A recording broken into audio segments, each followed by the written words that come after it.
ঠান্ডা খায় আবার চলে আসে নদী পার হয় এবার, তাই না?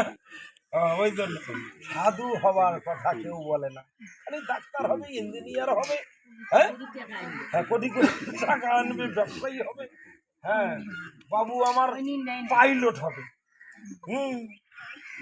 কত আশা, কেউ কোনোদিন আশা করে না আমার ছেলেটা সাধু হবে। কোন পরিবারে কোন কালে কোন দিন যদি একটা সাধু জন্ম নেয়, ওই সাধুটার কারণে 14 পুরুষ উদ্ধার।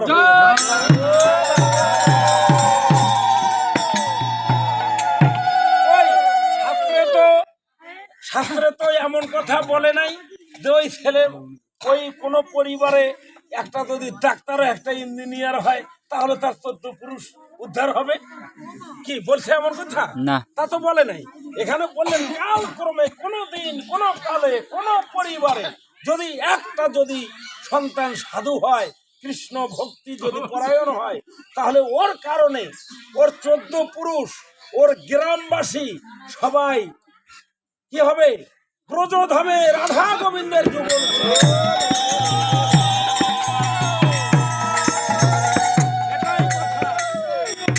তাহলে সেই কামনা বাধিত হবে অন্তরে।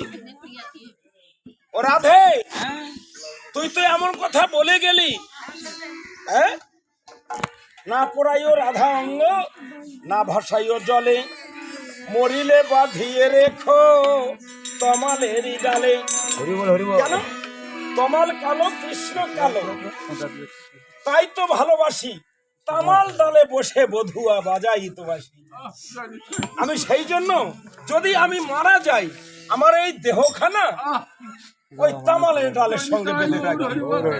কেন? আমি কৃষ্ণকে কত ভালোবাসি, সেজন্য ওই তামালের ডালের সঙ্গে বেঁধে রাখবি। আচ্ছা, আর একটু জোরে হবে, এমনি তো কারণ নেই। তাহলে তামাল ডালে বেশি আমার এই দেহটা বাঁধিয়ে রাখবি।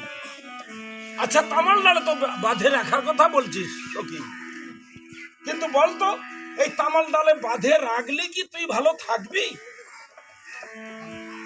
মরা দেহ দুদিন পরে তো পচে যাবে, তাহলে তামাল ডালে বেঁধে রাখলে কি হবে?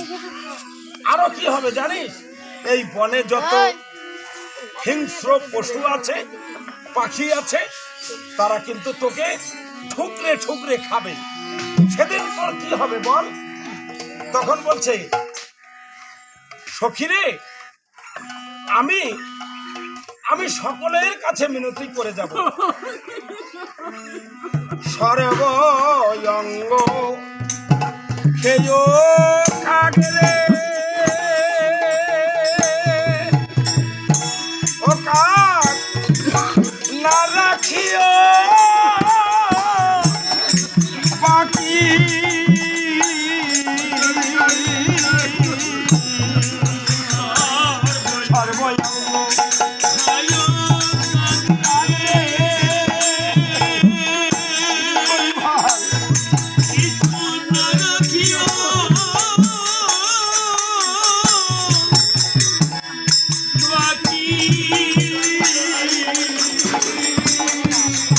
এই যে সর্বঙ্গ অঙ্গ খেয় কাগরে,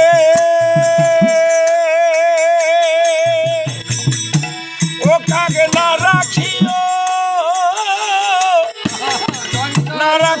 বাকি,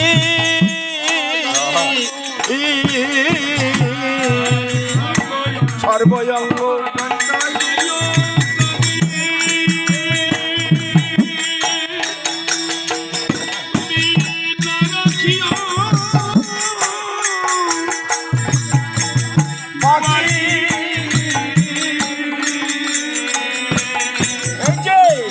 কৃষ্ণ ভজন করিবার লাগি,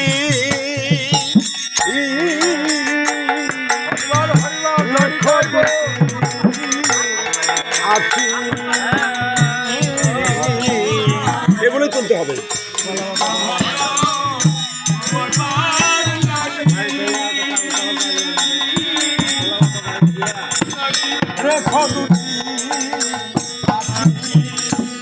আমার আখি দুটি